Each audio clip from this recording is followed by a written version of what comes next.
ข่าวเงาเกี่ยวกับไปลองพี่น้องใต้หบทบลองหยับกินซึกเก่ากลางเขาเก็บซึกมานานาตีนเขากุ้มกำซึ่งนั่นนะครับเดี๋ยวด้านข่าวเงาลองต้นหนึ่งซึกเก่ากลางในเซียวก็มาผักตอนปั้นพี่น้องเขากว่าในเขาซึกเก่ากลางเต็กเก็บซึกมานานาตีเขากุ้มกำนั่นจึงได้ประของประดังนั่นจะเวียงลาเซียวหาวแห้งมาเหลือเก่าถึงที่ว่า1เฮิรน1ก็อำปันอำใดในแหละเฮ็ดให้คนเมืองอยากกินขันใจนะครับในปี2020ในคนเมืองได้ปลดของครบทบตั้งหยับกินลองเพศซึกลองการกล้าขายและลองกว่ามาหยับผืดเกวมกาย้อนเจ้าการป้ายมักมีลงเจิ้นเปลี่ยนเจ้าคือเขตลูกตั้งเมืองเขตมาลงตึนลางในเมืองใต้สิแหละเฮ็ดให้คนเมืองในพื้นที่เจิ้นเปลี่ยนเจ้าสวนเจ้านาเจ้ากุนกระด้างขายแสนเล็กแสนปานกลางซะแน่อยู่ไว้นั่นน่ะที่ซึกเก่ากลางMNDเขากุมกำอำเข่งตาไหลแห้งเงินบ่เล่งเจ้าแขกได้พบทบลองหยับผืดนะครับภายหนึ่งก็ซึกเก่ากลางออกเขาที่สั่งโปงขอความลงถึงผู้ก่อนปอกก่อนเอิ่งเจิ้นเปลี่ยนผู้ใหญ่ก้นดงและสิเวียงเสียนวีกูวานกูเอิ่งเจิ้นอยู่ไว้ภายนอกเวียงลาเซียวหาก้นส่งปันและจุ่มกว่าเพื่อการซึกเข้าหาการซึก1เฮือนและอีกสุด1เกาะนะครับก้นมันในพื้นที่ก้อนอยู่ไว้ในเอิ่งภายนอกเวียงลาเซียวก้อน1ลัดไกวด้างสิเขาโดยฮอกว่าก้นดงในตับเขาลัดมาว่าสั่งมาว่าเฮือน1หลังในเพราะว่ามีผู้ใจ2เกาะผู้หญิง1เกาะไหนติไหลเอาใจ1เกาะเพราะว่ามียิง2ใจ1ในแต่ก็เดียวยิง1เกาะนะครับเมื่อกูปอกมีเผาจุ่มแล้วมามักคานเฮาขาเสื่องไหนกำได้ซ้ำมามักคานให้เฮาขาปันกวนยิงก็เตียวใจก็ดอดในแท้เฮาขาคิดซะไว้อยู่ค่ะที่เฮ็ดถือดีในตึกเตึงปางกันไว้อยู่ในเขาไว้หลังปางตึกแผนการยันซึ่ง1027ย่อก็ดังซึกเก่ากลางไหลกุ้มกำปั่นการพองงามและเสเวียงเสียนวีย่อก็ในเอิ่งในหวานภายนอกเวียงลาเซียวต่อบ่ถึงเสเวียงกาดเก่าเหล่าไกเสเวียงกดขายซื่อในเปลี่ยนด้านการแสดงซึกหมังย้อนกวนใจอายุ18ปีถึง45ปีเข้ารับทำการซึกในเอิ่งและเอสุด2เกาะหมังเสเวียง1เดือนย้อนกวน1ปอกหมังเสเวียง3เดือน1ปอกในแหละจัดการเก็บกวนซึกมา1ตีแล1ตีเหมือนกันกวนมันพื้นที่รัดในหนังไหนกวนมันพื้นที่ก่อนอยู่ไว้ในเสเวียงเซนวีรัดไว้ด้านสึกเขาโดยเขาว่าเมื่อเลียวในอันเขาเก็บกวนในหาแฮงมาแก้มาเหลือเก่าที่ยาวเขาเหมือนตั้งแต่ก็ผู้เกหากวนเฮแลกว่าส่งปันในฮับอยู่ค่ะเมื่อเลียวในก็เขาอำพร้อมเจ้านั้นยาวค่ะเขาย้อนไปมุ่งหอเฮือนป้าเขาเด็ดด้วยเส้นสายไม้นั่นเฮแลเก็บเอาหางกล้วยในค่ะกินเสนะคะแต่เฮ็ดคือก็วนป้อมปองเหาะนะครับแล้วว่าย้อนบ่ซึกเก่ากลางมีญาณหาก้นบานเอาป้าไว้มุ่งหอเฮือนกว่าแนเขาและย่ำเดี๋ยวในก้นเมืองเจื้อนอยู่ในเสเวียงเสียนวีกำพองอ่อนกันกว่าจัดเพแยกเส้นสายไม้ก้นเฮือนอย่าหาในมุ่งหอเฮือนมีไว้เส้นสายไม้ก้นนำอยู่ห่างผาห่างมันตีลุมระหว่างกะเวียงลาเซียวนะครับซึกเก่ากลางในปี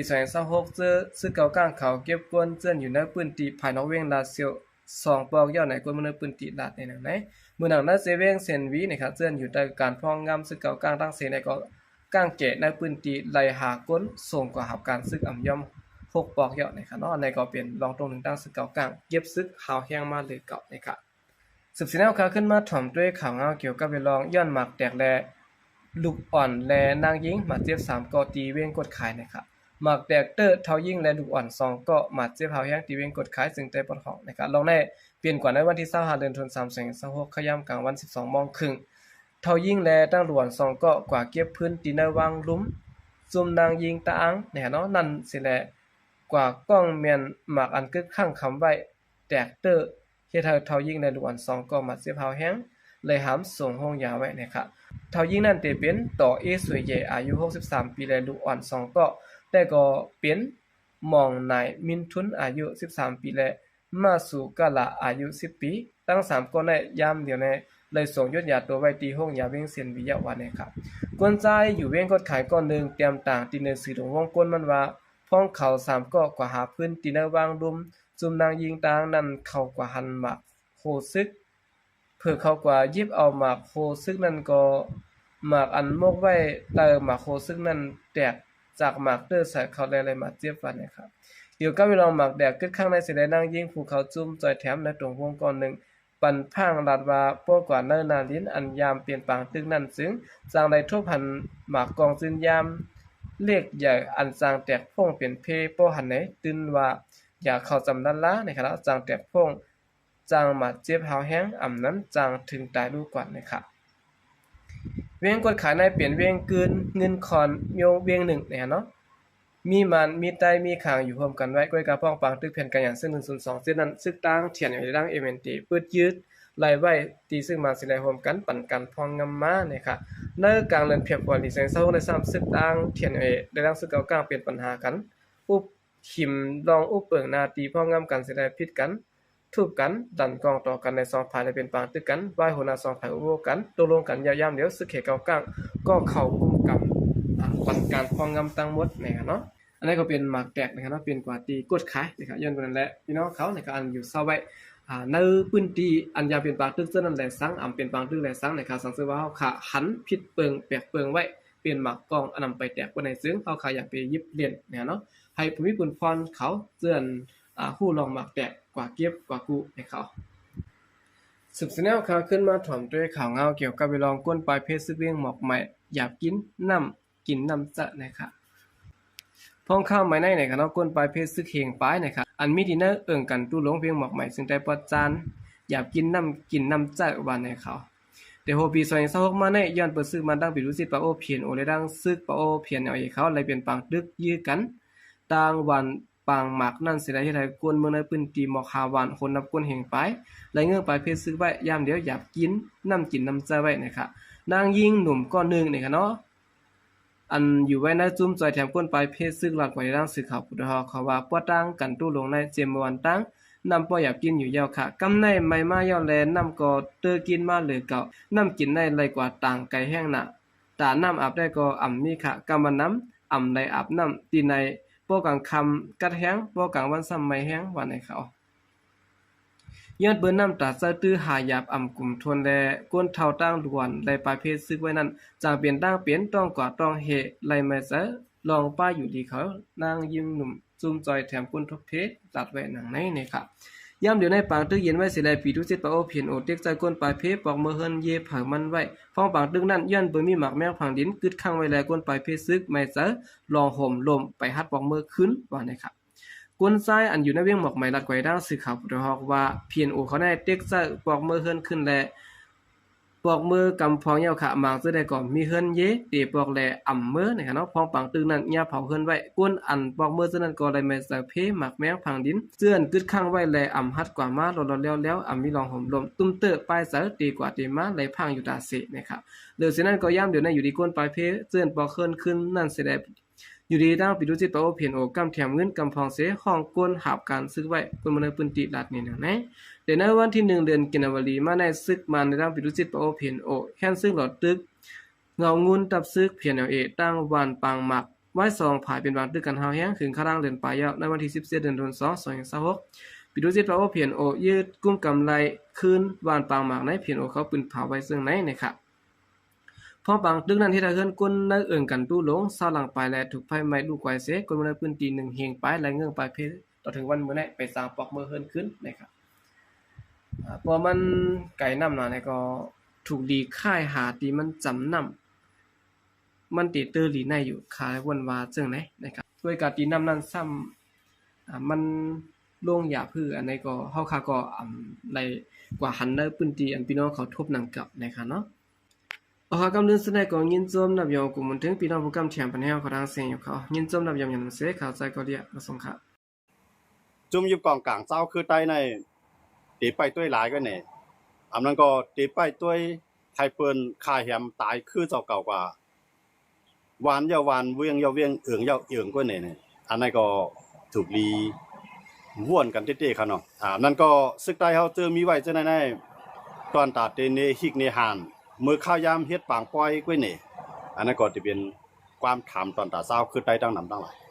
เดี๋ยวมื้อจังนั้นสิเลยเนี่ยเฮาขามาด้วยที่นั่นเนี่ยอันเปิ้นเอาพ้อยเผาวานใต้กว่ามีตั้งนำอันเปิ้นลึบใต้ค่ายกว่ามีตั้งนำก็ในอันเปิ้นมาอยู่ในวานใต้เสปีกินใต้ก็มีตั้งนำก็ในมื้อจังนั้นตึกให้ลอกหน้าใต้เฮาที่ให้ตีสวนคนคือใต้เฮาก็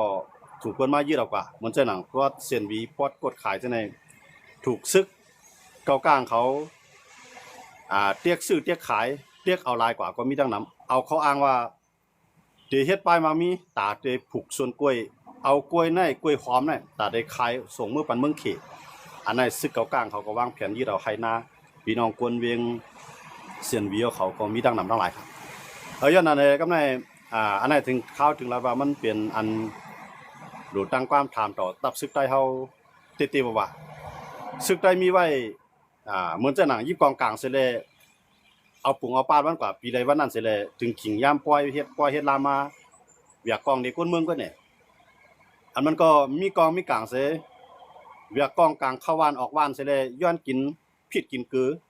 กินข้าวกินพักย้อนเงินขวัญอันนั้นอันไหนก็เนี่ยอันนั้นได้ข่าวอยู่ยามว่า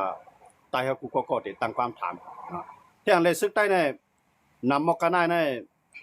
อำมอพร้อมกันอำมอปองใจอำมอแกดเคอำมอเฮกังอำมอด้วยถึงย่าเข้าเตมีไว้ให้สั่งหลับตับซึกใต้อันนี้เป็นความถามครับในเมื่อใต้มีเพนั้นตับซึกใต้หรือไรแกดเคครับเมื่อใต้เฮามีเพ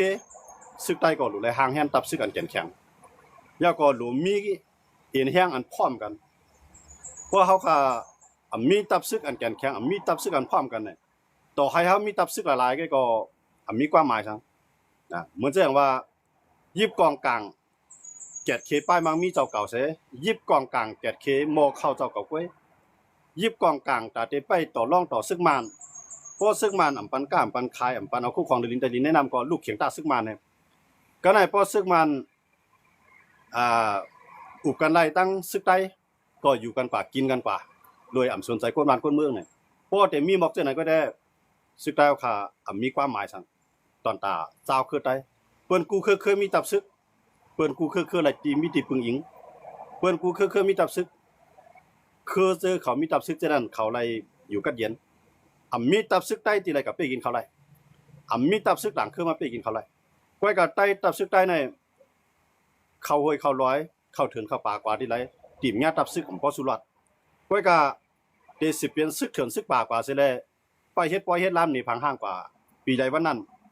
เอาจื่อเสียงใต้ขายกินป่นกว่าวันไหนวันนั้นเอาลูกเมใต้มาเฮ็ดลูกน้องตะเป้เสยอยู่กว่าปีใดวันนั้นอันนั้นก็สิเป็นจังนั้นก็กว่าไว้คือตับซึกใต้ค่ะตับซึกใต้ในเฮ็ดมาปาน10ปานลูก10ล้านเฮ็ดมาคือไหนเนาะตั้งแต่มือปานเจ้าโซยันต้าเนาะมาถึงปานเจ้าก้อนเจิ้งเขาเจ้าคุณสาเขาเนาะเจ้ากันยอดเขาหลายๆเจ้าค่ะเนาะหลายๆเจ้าก้อยกะต่อถึงวันมื้อในๆแห้งแลหิกหานของตับซึกใต้นั่นมีในสายตาเปิ้นต่างคือเปิ้นใครตัดป่าไม้เฮาดีไรก็ตัดไล่เปิ้นใครขุดเฮขุดควายดีไรก็ไล่เปิ้นใครกล้ายาขายผินดีไรก็ไล่เปิ้นใครเฮ็ดหุงยาดีไรก็ไล่เปิ้นใครขุดค้ำขุดเสียงดีไรก็ไล่เพราะถ้าว่าอ่านปันเปิ้นเอาไรกูเมียวอ่านปันเปิ้นเอาไรกูอันอ่านปันเปิ้นเฮ็ดหนังกลางใจเปิ้นไล่เฮาสิมีสังขารซึกใต้เฮาได้ยอมตุกคายสังขะเฮาได้ยอมปันลูกปันหลานเฮาก็เฮ็ดซึกยันเบอสังขะย้อนเพื่อเฮายุ่มยามว่าบ่ห่อมมีซึกใต้ห่อมมีหลองห่มรวมต่างเจ้าคือมีกองกลางบ่ใต้มีกองกลางมาคือใต้เต็มอยู่ไล่ย้อนเพื่อยุ่มยามข้อในเสล2ไล่ยอมจุนลูกจุนหลานเฮ็ดการเจือจาดบ้านเมืองอ่อนกันเฮ็ดซึกใต้นำเอครับซึกใต้นำมีเอครับซึกใต้นั้นมีนำน่ะด้วยกาวันมื้อนั้นกวนเมืองใต้อันก่อเฮ็ดซึกอยู่ในโคเขียวก็ข่มรวมมันผู้นำผู้โคเขียวให้ป่วนกับวันใดวันนั้นเด้กวนเคอใต้อันก่ออยู่ในซึกโคลายก็ข่มรวมปันผู้นำโคลายใส่ป่วนกับวันใดวันนั้นก็ได้ก็เฮาซ้ำเตเฮ็ดย้อนปืนสังอันนั้นได้เป็นความถามอยู่ลงครับเพราะถ้าว่าอันเฮ็ดซึกให้แลกว่าตัดไม้ขายตอกอันเฮ็ดซึกเสร็จแล้วเอาโคอันออกเดินดินใต้ดินแนะนำขายกินก็ได้ปล่อยซึกมันอุบเสียมดีขนาดนะเพราะว่ามีซึกใต้ได้ซึกต่างคือได้มาไปกินใต้นั่นเป็นไรซึกมานเท่านั้นย้อนเบอร์สังเลยเขาไปกินคือใต้ค่ะย้อนเปิดใต้มีซึกใต้เลยมานจ่องไปกินใต้ค่ะนะมานแต่นี่ว่าเข้าในลูกพื้นเขาในต่อสู้เขาเลยเขาไปกินเฮาค่ะในมือเฮามีผู้เขียนเป็นมานว่าไปกินเฮาเลยเฮาจ่องไกย่อมเฮ็ดซึกเฮาจ่องไกลูกขึ้นต่อสู้ก้อยกาวันมื้อนั้นต่างเจ้าคือก็ไปกินใต้มานก็ไปกินใต้กูเจ้าคือก็ไปกินใต้เจอมีกองกลางกำในตับซึกใต้ซ้ำขึ้นไปกินใต้ก้อยหืออันนั้นได้เป็นความถามเอาครับเพราะถ้าว่าเดี๋ยวอันเฮ็ดซึกเสียเลยขึ้นไปกินเจอคือใต้อันเฮ็ดซึกเสียเลยเก็บกินขวัญอันเฮ็ดซึกเสียเลยเก็บเอาลูกอ่อนเฮากว่าตุกข้าปีใดวันนั้นเสียเลยมีสังแลกลายมีสังห่มร่วมมีสังตาได้แก่เคปัน อำแกดเคปันเสียมก้าปลายกับโฮมมือเบิ่นมาปีกินคือเจ้าเก่าปลายกับโฮมมือเบิ่นมาตัดเอาป่าไม้คือเจ้าเก่าปลายกับโฮมมือเบิ่นเสแลเลี้ยงไว้แกล้งขอสินตื้อปลายกับโฮมมือเบิ่นเสแลก้ายาคายผินปลายกับโฮมมือเบิ่นเสแลเอามาคุดเฮคุดพอยคุดค้ำเดี๋ยวเฮ็ดซึกจังไหนก็คั่นนี่ซื่อคือตายเอาคั่นนะกวนอันโหตายเอาคั่นเดี๋ยวเฮ็ดจังไหนก็คั่นอันในกวนเมืองเฮาค่ะถูกวิไลตั้งความถามต่อตับซื้อเฮาค่ะข่าวๆแห้งๆบ่ได้มอเก็ตปล่อยได้อยู่กว่าก็ได้มีก็เลียวตับซื้อได้นะมีตับซื้อก็เพียนที่น้องเปิ้นเอากากันว่าก็เฮามีก็เปิ้นเอาอยู่ดีมีก็เปิ้นเอาอยู่ดีนะเพราะเฮามีหมอกตับซึกเปลี่ยนเจออันเปลี่ยนขายามหมดแล้วนะเพราะเฮามีตับซึกกันมาตับซึกเก่าตับซึกมาตับซึกลอยใต้แรงเพราะอันเฮ็ดตับซึกลอยใต้แรงก็รู้มีเพราะอันเฮ็ดตับซึกวันไทยก็รู้มีเพราะอันเฮ็ดตับซึกเมืองลาวเมืองเก่าเมืองใหม่ก็รู้มีนะอันตับซึกอันรู้มีนายเฮารู้มีตับซึกอันแก่เขเมืองใต้55จีเวียงคือใต้อันอยู่ไว้ในเมืองใต้เสียมกะอันป้ายเอากับดอกเมืองเช่นนั้นให้เป็นดินแห้งหลงซื้อคือใต้ในเฮารู้มีตับซึกอันไหนครับย้อนมื้อจังได๋วันมื้อไหน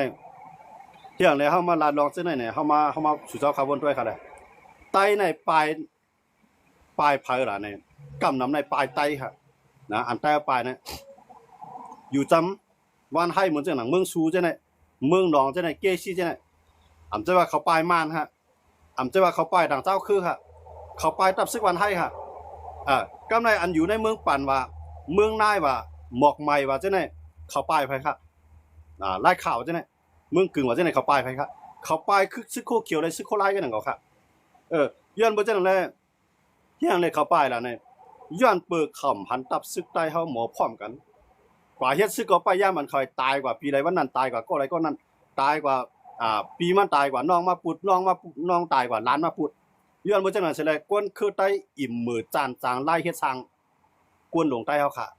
อันในมื้อใดกวนลงใต้เฮาค่ะได้บอกจังครับหลายปีมาแล้วค่ะอันใต้เฮาค่ะก็ดังตับซึกมา60ปีปลายแล้วค่ะ60ปีปลายเนี่ยวันเจอจาจึงใต้ซ้ำเตถึง70ปลาย9ปีครับความหมายว่าเจอจานั้นมันเปลี่ยนตอนตากูเจ้าคือพร้อมกัน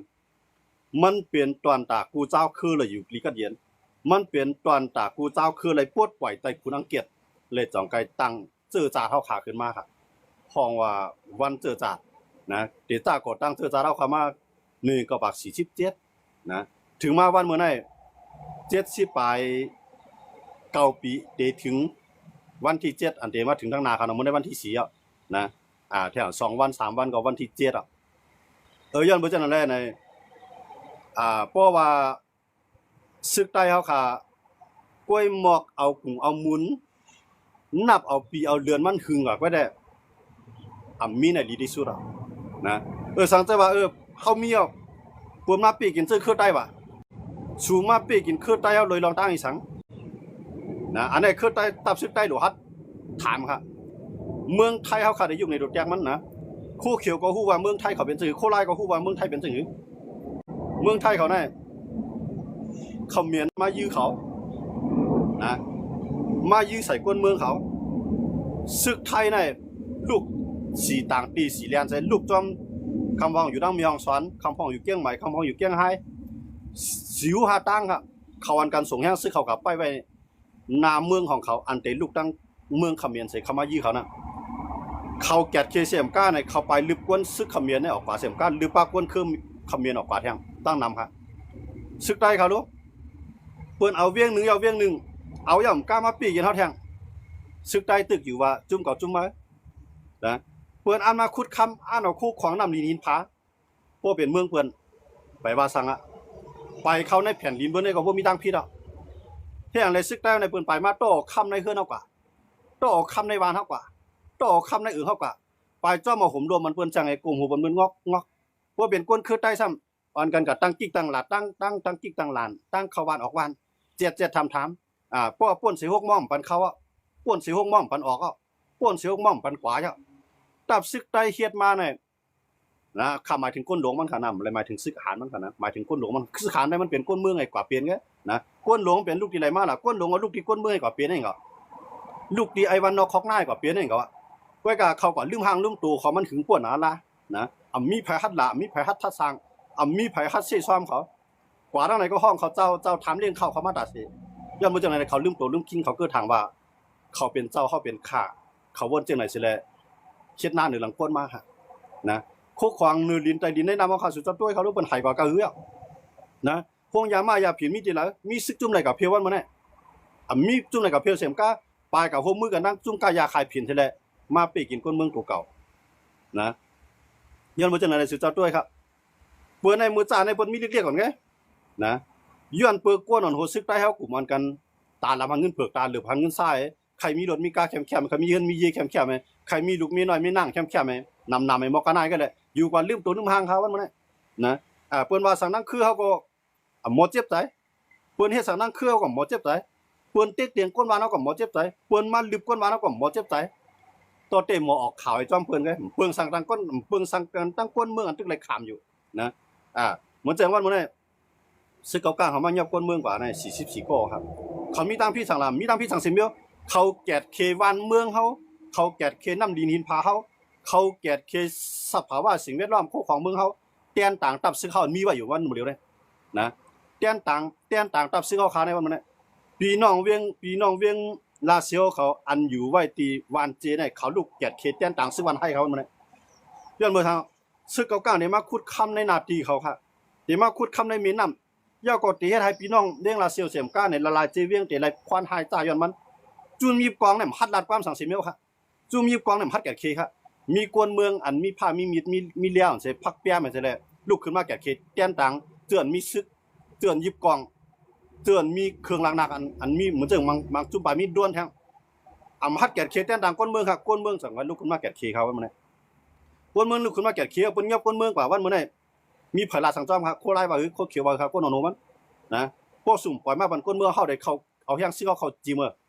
มีโคเขียวก็เลยฮัดลาดครับมีโคไลก็เลยฮัดลาดครับย้อนมาสั่งฮัดลาดย้อนเปิกกูแฮงกองเบิ่นกูแฮงกวนเบิ่นกูแฮงความโฮมเบิ่นแฮงเลยสู่เจ้า2ก็บ่พร้อมกันล่ะนะมื้อในพวกนี้ก็มีปัญหาดอกเก้าก้างกูเก้าก้างเขาได้ตั้งจุ่มโฮมมาในเลยมังแพทมาทักเสียงนะมาทักเสียงย้อนมาย้อนเปิ่มมีตั้งฮัดหานได้พร้อมกันอันซึกใต้เฮากวนอันโหใต้เฮากวนอันโหตับซึกเฮาฮัดหานน่ะเลยเปิ้นให้ไปเก็บกินขอนก้นวานไปเก็บกินขอนวัวมีกวายโปไปเก็บกินขอนให้กว่านาไปคูดเอาคู่ของเนลินตะลินขายไปตัดเอาป่าไม้เฮาขายเพราะว่าก้นวานก้นเมืองมีที่ดินจำเว้งใกล้กับขี้เมาเนี่ยซึกใต้เฮามีไว้จังไหนครับว่ามันนะก้นอันโหซึกใต้เฮาครับว่านะพวกเป็นซึกหันโคเขียวสู่เจ้าลูกปองใจว่าสู่มาเฮ็ดซึกนั้นอำใจตามมาผมดูมันจะบังภาพไม่เร็วแกพวกเป็นซึกหันโคหลายอันสู่เจ้ามาเวียกกองเวียกกลางใช้ก็ใช้สอนการซึกโหเขาสู่บ่ลอกนอกศอกสู่บ่จ้ำนะมังตามได้กินข้าวอิ่มนะมังคำมังขึ้นได้นอนรับดีสูมาจะนำใจมาด่าแกดเคเจ้าซึกเลยครับสูมาตาได้แกดเคจึงใต้ครับสูมาตาได้แกดเคปอเมก้นเมืองใต้ครับสูมาตาได้แกดเคปอเมสู่เจ้าไรอยู่ดีกินดีครับวันมื้อใดปอเมสู่เจ้าไรปลายเคลื่อนสู่เจ้าไรลู่วานสู่เจ้าไรห้ามเวียงสู่เจ้าเปิ้นยิ่งกว่าอันนั้นสู่เจ้าลูกปองใช่ครับนะอันนั้นซึกหาเนาะเขาอย่าไปพิจารณาเตียนต่างก้นเอาสู่เจ้าลูฮัดสร้างดูฮัดยอมรับว่าโอ้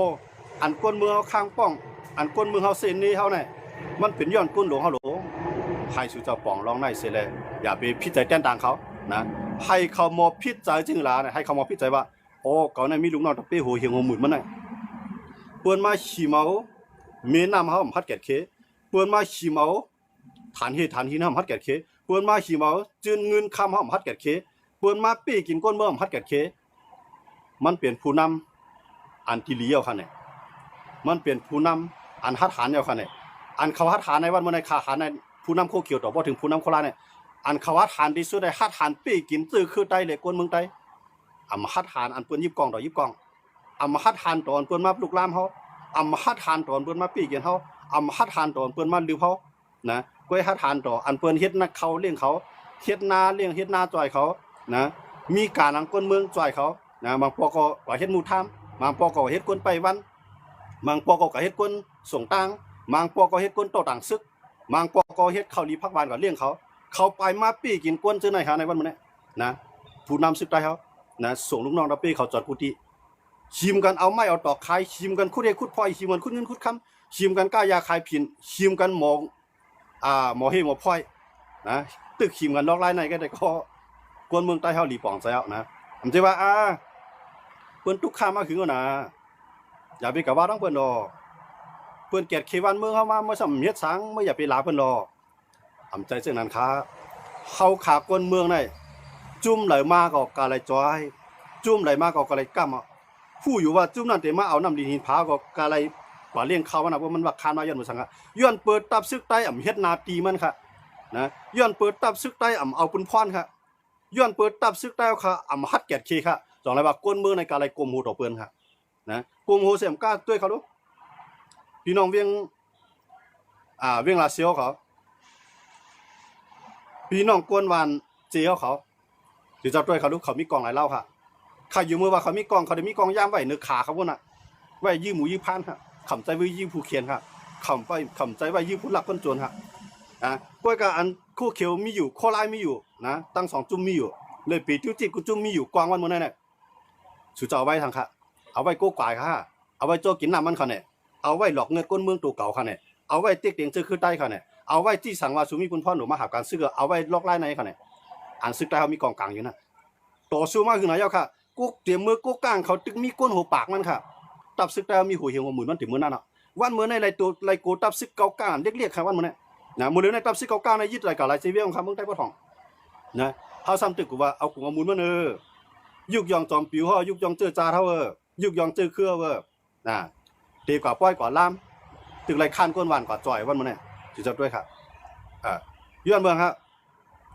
ต่อสู้มาหมดทัศน์ตั้งหลังตีป่วนมาเป็นจังหือเปื้อนขึ้นใหญ่กว่าก้าหือเข้าซ้ำไปหมดด้วยขึ้นตัวเก่าเขานะย้อนเปื้อนเส้นอะไรตรงไรว่าวันมือนั้นได้กวนคือวันเรียกคัดปีกินซื้อคือใต้อันใหญ่นำเปื้อนว่านาตีเก้าก้างว่าตีเหล่าก้ากวนฉุนใหญ่อยู่ที่เหล่าก้าเนี่ยเป็นกวนคือใต้ครับนะเปื้อนว่าปางสร้างเป็นเมืองว่ากวนฉุนใหญ่อยู่เนี่ยเป็นเจ้าคือใต้ครับนะไรก็อยู่ภายใต้บนนี้ปึงอิงเปื้อนฮะนะย้อนเมืองครับปึงอิงคู่เขียวไรปึงอิงโคไล่ได้แล้วกันปลายครับนะสุดเจ้ากัดด้วยครับเลยในนาทีโคไล่อยู่ในนาทีโคเขียวอยู่ปนกันปลายไปตั้งนำตั้งหลายย้อนเมืองครับเปิ้นอิมเมอร์จานจางผู้นำเอาขาเจออันหมอหักคนเมืองครับนะพวกคนเมืองมาพวกเขาหลวงมาเหลี่ยมาเรียนคนนั้นคนเมืองเนี่ยเอากองเอาม่วงกับฮับตอนเขาเนี่ยเทศเขาดีพักวานทับเขานะเรียนเนี่ยส่งลูกส่งหลานเขาป่าไปย่ามันเขากำลังสุดมาคนเมืองเข้าไปสิวหาตังมีคู่เขียวมีโคไล่ก้นอันหูมันจุ่มไหลหัดออกมาสัดสันคัดขาวันมันเนี่ยใต้เขาหาเงินหาต้องแต่เต็มมีรถมีก้ามเจียงเปิ้นมันไปโหตาใต้ไปเก็บเอาไปยืดเอารถก้าเขากำลังมาใจกับถูดปากสองปากซึกใต้เวลาทางจอมค่ะก้นอันหูใต้เวลาทางจอมค่ะวันมันเนี่ยนะอันไรที่หนึ่งได้มีอันไรที่หนึ่งได้ในผวนโหซึกใต้ได้อ่อนกันเฮ็ดป้อยอ่อนกันหลวอ่อนกันต้านอ่อนกันเฮ็ดการเฮ็ดก้องอ่อนกันเฮ็ดก้องมูอันในไรที่หนึ่งครับผู้นำซึกใต้เขานะสุดเจ้าด้วยครับว่าปีกินซื้อคือใต้ด่านหือนะใต้เหลียงเฮาค่ะในเมืองขังเปิ้นปีกินเจ้าคือใต้เหลียงเฮากะหือใต้คู่เขียวใต้คู่เขียวใต้ซึกคู่เขียวค่ะซึกกว่าดีไม่สูงจึงได้ค่ะจื่อมันว่าไม่สูงจึงได้เนี่ยไม่สูงที่วันให้ค่ะในวันมื้อนี้นะลอยใต้เลี้ยงเลยที่เลี้ยงที่ลอยใต้เลี้ยงค่ะในวันมื้อนี้ผมจะให้มันเป็นตอนตายิบมือกันเสิเลยกวนคืออะไรก็อย่าป้อสู่เฮ็ดก่อเฮาเฮ็ดก่อสู่ป้อสู่ลูกลามเฮาต่อสู่ป้อสู่ปีกินเฮาพร้อมได้แก่เควันมื้อนี้เปิ้นลูกลามก็พัดแก่เคเปิ้นปีกินติ๊กเตียงก็พัดลูกพื้นนะเปิ้นขินเน็กๆเตียงก้นวานเฮาก็พัดว่า3พัดสันคาได้เมียวค่ะเอาข้ออ้างอันว่าเฮาเจ้าคือหนังกัน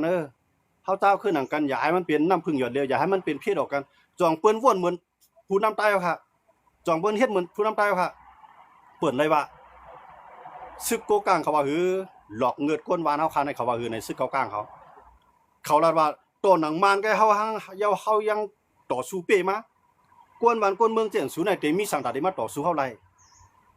ย้อนเบอร์สังไรเขาลาดความเขาในค่ะย้อนเบอร์เขายุ่มยามว่ากวนวานใต้สู่กวนคือใต้สู่กวนเมืองใต้สู่ในสู่มีซึกก็มันเปลี่ยนตอนตาหากินตอนตาเลี้ยงต้องก้นลงสู่แว่ในความหมายลึกๆเลยเขาขลาดความเขาในค่ะนะลายเขาฮัดปีกินกวนเมืองค่ะเตๆมาในซึกเกากลางเขาเนี่ยได้กับปีกินเจ้าคือเกากลางไม่ดีเลยค่ะได้กับหิมว่านเอาเวียงเขาไม่ดีเลยค่ะได้กับหิมน้ำนินพาเขาไม่ดีเลยค่ะมีบ่เขามาเขาเป็นพี่